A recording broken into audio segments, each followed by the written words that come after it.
ये देखो कल रात को क्या बोल दिया।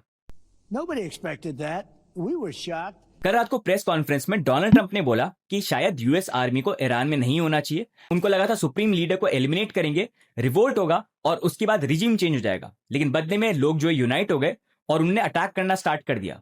और सबसे बड़ा शॉक हमको तब लगा जब उन्होंने नेबरिंग कंट्रीज पर अटैक करना स्टार्ट कर दिया। ये तो हमने बिल्कुल एक्सपेक्ट ही नहीं किया था, कोई भी एक्सपेक्ट नहीं कर सकता।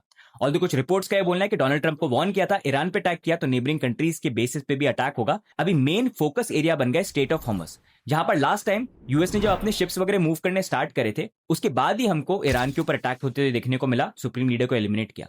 अब फिर से वो मूव कर रहे हैं, अपनी आर्मी को लेके आ रहे हैं। और इतनी मेहनत करके आर्मी को अगर वो लेके आ रहे हैं जापान से मूव करके, जहां पर नॉर्थ कोरिया भी है, तो एक्चुअली में उनका प्लान है स्टेट ऑफ हॉर्मस को कैप्चर करने का, जो स्टेटमेंट से लग रहा है। नेटो कंट्री से भी हेल्प मांगी, ज्यादातर मना कर रहे हैं, लेकिन उन्होंने बोला कुछ कंट्रीज अग्री कर गए और स्टेट ऑफ हॉर्मस उनका मेन फोकस है। अब यहीं पर ईरान जो है उन्होंने कंप्लीटली स्टेट ऑफ हॉर्मस को ब्लॉक किया हुआ है, जहां पर शिप्स को अलाउ कर रहे हैं लेकिन बेस्ड ऑन कहां पर उनको सही लगता है। जहां पर इंडिया के कुछ शिप्स को उन्होंने अलाउ किया और रिपोर्ट ये भी है कि इंडिया से वो बात कर रहे हैं। इंडिया ने अर्ली 2026 में कुछ ईरान के शिप्स को कैप्चर किया था क्योंकि यूएस के सैंक्शंस वगैरह थे, तो उस कारण से ईरान ने बोला वो शिप्स जो है रिलीज कर दो, बदले में इंडिया के जो शिप्स हैं उनको जाने के लिए अलाउ करेंगे।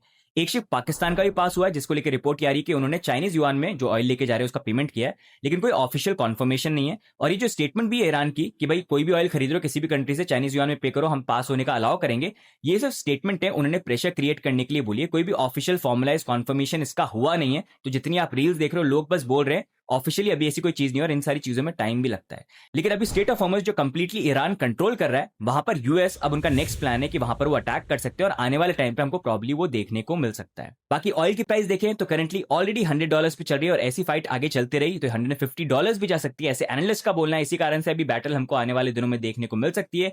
गोल्ड की प्राइस करंटली $5000 पे, सरप्राइजिंगली वॉर चल रही है, वॉर के टाइम पे जो बढ़ना चाहिए नीचे जा रहा है। डेफिनेटली आई फील टॉप जो है आ चुका है।